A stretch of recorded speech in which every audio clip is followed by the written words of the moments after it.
Perkenalkan, saya Daniel Anggisitorus, dokter muda yang sedang menjalani pendidikan klinik media di Departemen Anestesiologi dan Terapi Intensif Fakultas Kedokteran Universitas Udayana. Pada kesempatan kali ini, saya akan membawakan terkait contoh-contoh dari nutrisi parenteral. Per definisi, nutrisi parenteral merupakan suatu pemberian nutrisi yang diberikan langsung melalui pembuluh darah tanpa melalui pencernaan. Ada dua cara pemberian nutrisi parenteral, yaitu parenteral sentral dan parenteral perifer.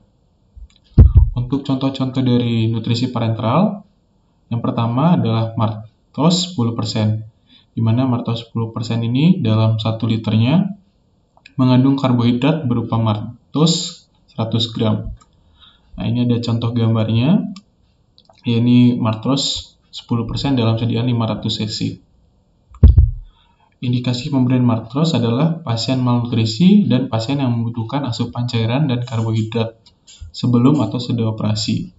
Dan juga dapat diberikan pada pasien diabetes mellitus mengalami komplikasi akut dan yang sedang mengalami keadaan stres.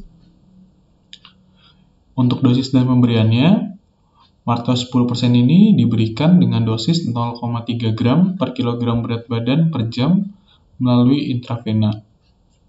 Untuk efek samping dari maltose sendiri belum ada data yang dijelaskan atau dilaporkan mengenai efek sampingnya. Namun, dari penggunaan maltose yang salah, yang digunakan secara cepat tanpa diimbangi dengan pemberian insulin, dapat menyebabkan kondisi hiperglikemi pada pasien yang menggunakan maltose 10% tanpa pengawasan yang baik. Untuk contoh selanjutnya adalah amiparen. Dalam amiparen ini, komposisinya ada asam amino 100 gram dan natrium 2. Untuk amiparen, yang contohnya di sini adalah amiparen sediaan 500 cc. Untuk indikasi pemberian amiparen adalah sebagai suplai asam amino pada keadaan pasien yang mengalami hipoproteinemia, malnutrisi, pasien yang akan melakukan operasi, baik pre maupun post.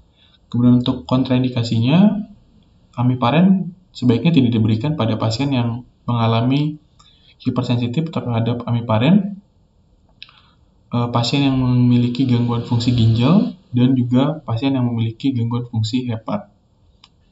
Untuk pemberiannya, dari dosis protein sendiri, per hari itu individu dapat mengkonsumsi 1-1,5 gram per kilogram berat badan per hari.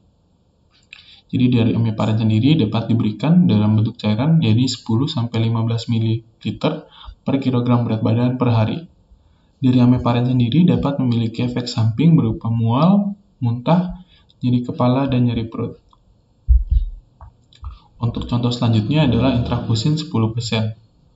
Komposisi per 100 ml adalah asam amino sebanyak 100 gram, natrium sebanyak 1839 mg, kemudian kalsium, ada magnesium dan klorin.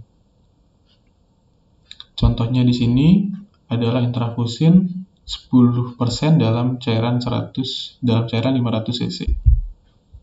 Intrafusin ini diberikan pada pasien yang ditujukan untuk menjaga dan meningkatkan protein dalam tubuh, dan juga dapat diberikan pada pasien yang memiliki gangguan malnutrisi.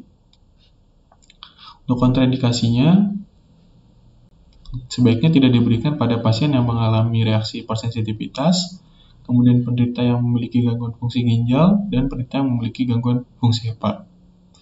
Untuk dosisnya, protein yang maksimal untuk protein dapat diberikan 1-1,5 gram per kilogram berat badan per hari.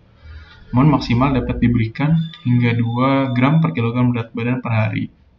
Untuk efek samping intrafusin 10% ini adalah mual muntah, anoreksia, pasien mengalami kembung, dan faal hepar dapat meningkat akibat pemberian intrafusin. Demikian penyampaian saya tentang contoh-contoh dari nutrisi parenteral. Mohon maaf jika salah kata. Terima kasih.